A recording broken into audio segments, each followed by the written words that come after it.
Hello guys, स्वागत है आपका हमारे इस यूट्यूब चैनल में। आज की इस वीडियो में मैं आपको कराऊंगी क्लास 9th मैथ्स चैप्टर 10 वृत्त, जिसके आज हम एक्सरसाइज 10.5 करेंगे। ये हमारा एक्सरसाइज 10.5 का पार्ट नंबर 4। ये हमारे इस चैप्टर का लास्ट पार्ट है। तो चलिए स्टार्ट करते हैं। Question number 10। यदि किसी त्रिभुज की दो भुजाओं को व्यास मानकर वृत्त खींचे जाएं, तो सिद्ध कीजिए कि इन वृत्तों का प्रतिच्छेद बिंदु तीसरी भुजा पर स्थित है। जैसा हमें क्वेश्चन में बोला है उसकी तरह हम एक पिक्चर बनाने थे, जैसा बोला गया है। तो इसने बोला है त्रिभुज की दो भुजाएं। त्रिभुज की एक भुजा ये ले ली हमने, दूसरी भुजा ये ले ली, ठीक है। बाकी चीज़ों को ध्यान मत देना, जो मैं हाईलाइट कर रही हूँ पहले उनको देना, ताकि आपको जो मैंने आकृति बनाई है वो समझ में आ जाएगी कैसे कैसे बनानी है, ठीक है। तो चलिए, सबसे पहले हमने दो भुजाएं ले ली, जो कि हमें क्या करना है, व्यास मानकर एक वृत्त खींचना है। अगर हमने ये माना कि ये व्यास है, तो इसके बीच में यानी कि ओ बिंदु पर प्रकार की नोक रख के हमें क्या करना है, पेंसिल से यानी कि प्रकार और पेंसिल से एक वृत्त खींचना है।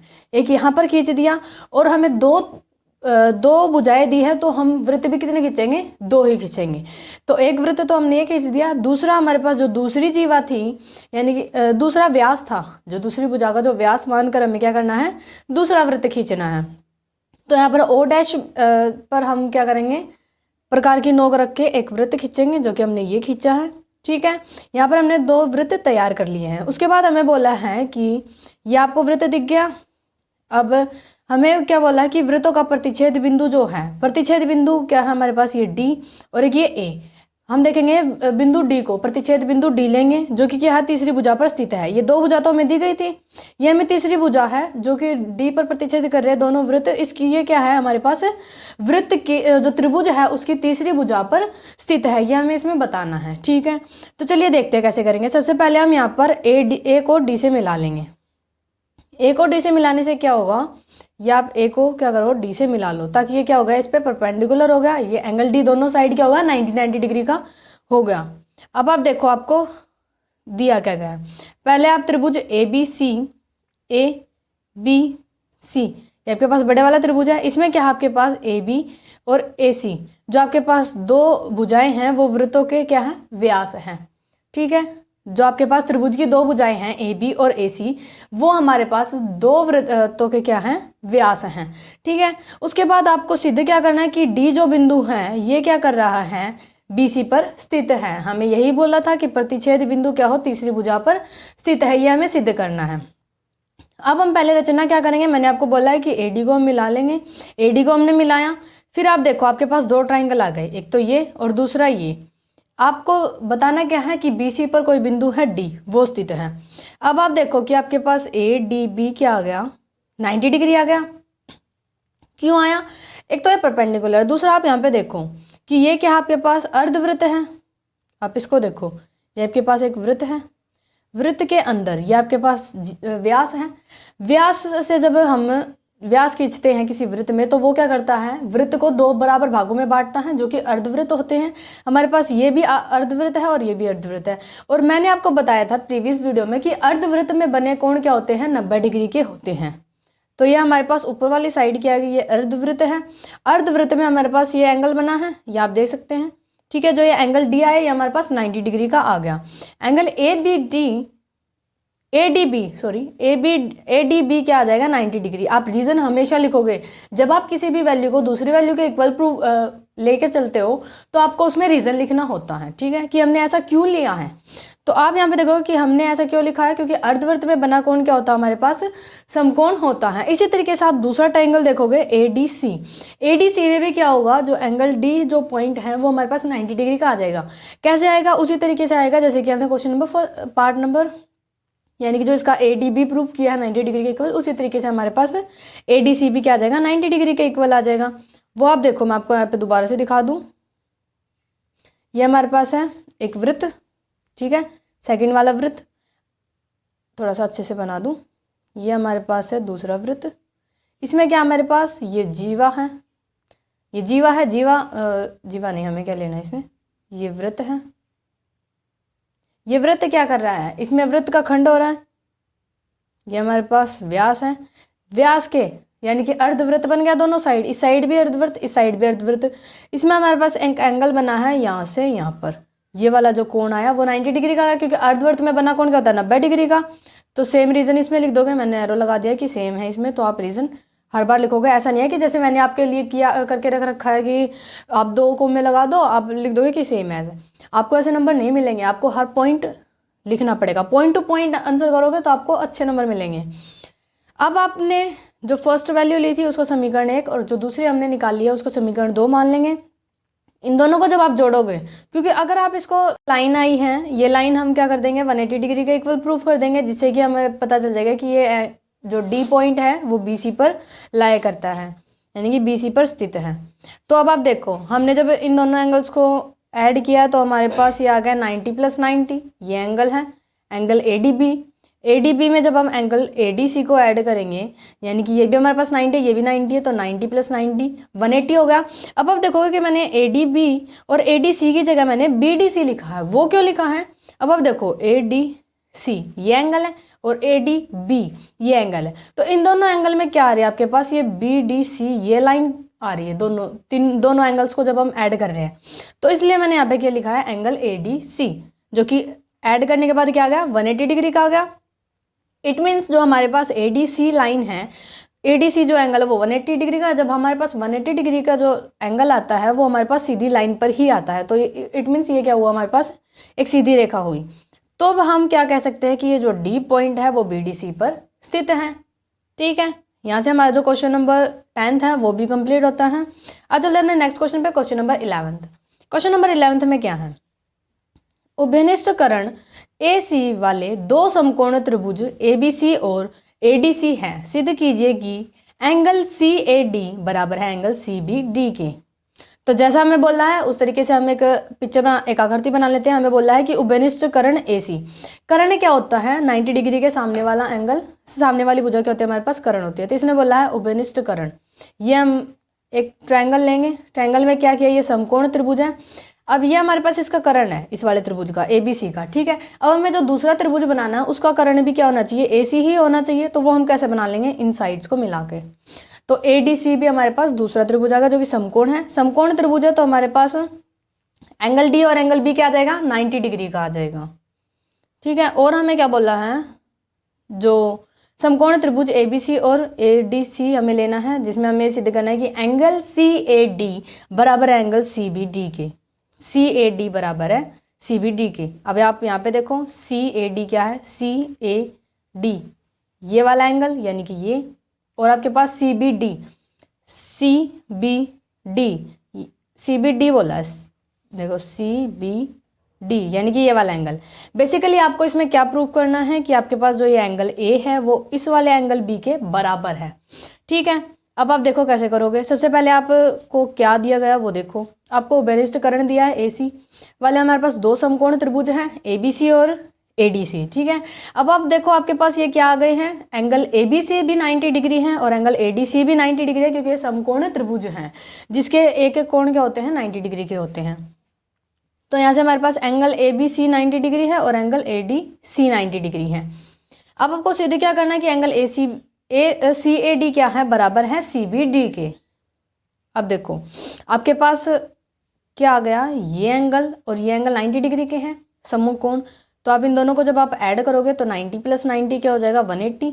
तो आपके पास इस एंगल को और इस एंगल को जब आप ऐड करते हो, यानी कि ABC और ADC, इन दोनों को जब एंगल्स को जब आप ऐड करते हो तो 180 डिग्री के इक्वल आता है। तो इट मीन्स ये क्या है, आपके पास एक चक्रीय चतुर्भुज है। ठीक है, कहने का मतलब यही है कि जब हमारे पास चक्रीय चतुर्भुज कौन सा होता है, जब उसके सम्मुख कोणों का योग क्या हो 180 डिग्री के इक्वल हो। तो यहाँ से मेरे पास ये क्या आ गया, चक्रीय चतुर्भुज। जब आपके पास ये ABCD एक चक्रीय चतुर्भुज आया, तब आप क्या करो, इसमें मैंने आपके लिए क्या किया है, आप यहाँ पे देखोगे त्रिभुज हमने क्या किया, चक्रीय चतुर्भुज के जो शीर्ष होते हैं वो कहाँ पर होते हैं, एक वृत्त पर स्थित होते हैं। तो हमने एक दूसरी फिगर बनाई इसी में आगे, ये एक वृत्त बना लिया और जैसा हमारे पास ये चक्रीय चतुर्भुज था वो हमने बना लिया। ठीक है, ये हमारे पास एक चक्रीय चतुर्भुज था जिसके 2 विकर्ण थे। अब आप इसमें क्या देखो, आप ये देख लोगे कि ये DC क्या है, एक जीवा है। आपको निकालना है कि एंगल A क्या है, एंगल B के बराबर है। तो अगर आपने ये DC जीवा मान ली तो DC जीवा है, डी सी अगर एक जीवा है तो हमारे पास ये दोनों ही क्या हो जाएंगे, एंगल्स इक्वल हो जाएंगे। क्यों हो जाएंगे? क्योंकि एक ही वृत्तखंड में बने हैं। ये हमारे पास ये वाला वृत्तखंड है, ये एक ही वृत्तखंड है, जीवा से इस तरफ का ये एक ही वृत्तखंड है, और एक वृत्तखंड ये नीचे है छोटे वाला, ये जो दीर्घ वृत्तखंड है इसमें दोनों ही कोण बने हैं, एंगल आपके पास सी ए डी और एंगल सी बी डी। तो दोनों ही एंगल्स क्या हो जाएंगे, इक्वल हो जाएंगे। आप लिख दोगे एक ही वृत्तखंड पर बने कोण क्या होंगे, बराबर होंगे। और आपको क्वेश्चन में भी क्या करना था, यही दोनों एंगल्स इक्वल प्रूव करने थे। आई होप आपको ये क्वेश्चन नंबर 11 अच्छे से क्लियर हुआ होगा। अब चलते हैं अपने नेक्स्ट क्वेश्चन पे, क्वेश्चन नंबर 12। क्वेश्चन नंबर 12 है आपके पास, सिद्ध कीजिए कि चक्रीय समांतर चतुर्भुज आयत होता है। अब हमारे पास दिया है चक्रीय समांतर चतुर्भुज।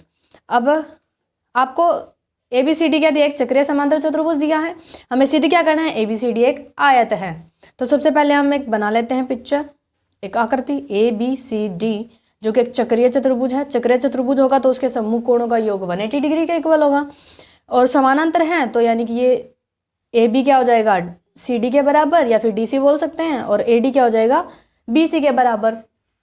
क्यों? क्योंकि समांतर चतुर्भुज के सम्मुख भुजाएं क्या होती हैं, बराबर होती हैं। और हमें ABCD को क्या, एक आयत प्रूव करना है। आयत के लिए हमें दो प्रॉपर्टीज सिद्ध कर देंगे तो हमारे पास वो एक आयत सिद्ध हो जाएगा। पहले तो ये कि हमारे सारे कोण क्या हो, 90 डिग्री के हों, और दूसरी उसकी आमने सामने की भुजाएं बराबर हो। क्योंकि आपको पता होगा कि आयत की आमने सामने की भुजाएं आपस में बराबर होती हैं, और सारे एंगल्स क्या होते हैं, 90 डिग्री के होते हैं। तो चलिए देखते हैं कैसे करते हैं। अब आपके पास एंगल ए एंगल सी के बराबर है, ये एंगल ए क्या हो जाएगा, एंगल सी के बराबर। कैसे होगा? क्योंकि हमने देखा है कि समांतर चतुर्भुज के भी क्या होते हैं, सम्मुख कोण बराबर होते हैं। तो यहाँ पर हमारे जिस तरीके से एंगल ए एंगल सी के बराबर आया था, उसी तरीके से एंगल बी क्या आ जाएगा हमारे पास, एंगल डी के बराबर आ जाएगा। रीजन आप वही लिखेंगे कि समांतर चतुर्भुज के सम्मुख कोण क्या होते हैं, बराबर होते हैं। ठीक है, अब आपको पता चला कि एंगल ए एंगल सी के बराबर है, एंगल बी एंगल डी के बराबर है। अब आप क्या करो कि एंगल ए एंगल सी जो दोनों बराबर हैं वो क्या हो जाएंगे, 180 डिग्री के हो जाएंगे।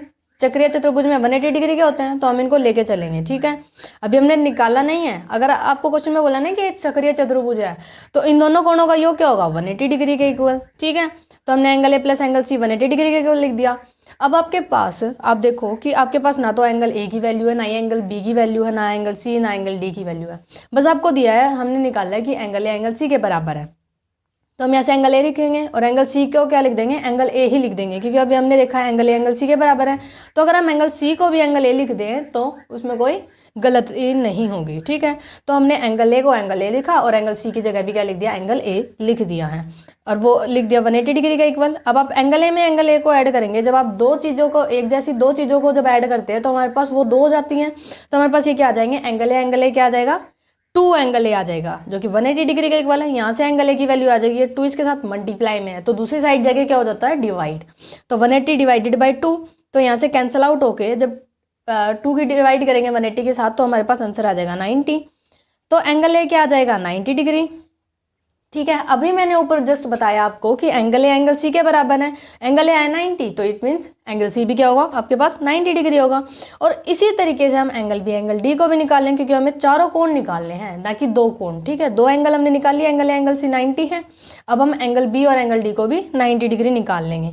Angle B plus angle D इसी तरीके से 180 डिग्री के इक्वल रखेंगे। क्यों? क्योंकि ये भी चक्रीय चतुर्भुज है, तो सम्मुख कोण क्या होंगे, 180 डिग्री के इक्वल होंगे। सम्मुख कोणों का योग 180 डिग्री के इक्वल होगा। ठीक है, अब मैंने एंगल बी लिखा, एंगल डी की जगह भी अब मैंने एंगल बी क्यों लिखा, अब आप यहाँ पे देखोगे कि हमने एंगल बी को एंगल डी के इक्वल प्रूफ किया था, एंगल बी को एंगल डी के इक्वल लिखा था। क्यों? क्योंकि सम्मुख कोण क्या होते हैं, समांतर चतुर्भुज के बराबर होते हैं।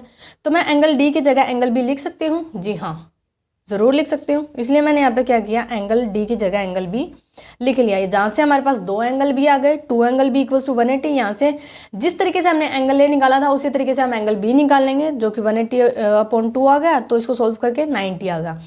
एंगल बी की वैल्यू 90 आई, एंगल बी एंगल डी के बराबर था, तो एंगल डी की भी वैल्यू क्या आ गई आपके पास, 90 डिग्री। अब आपके पास ये चारों एंगल क्या आ गए, 90 डिग्री के आ गए हैं।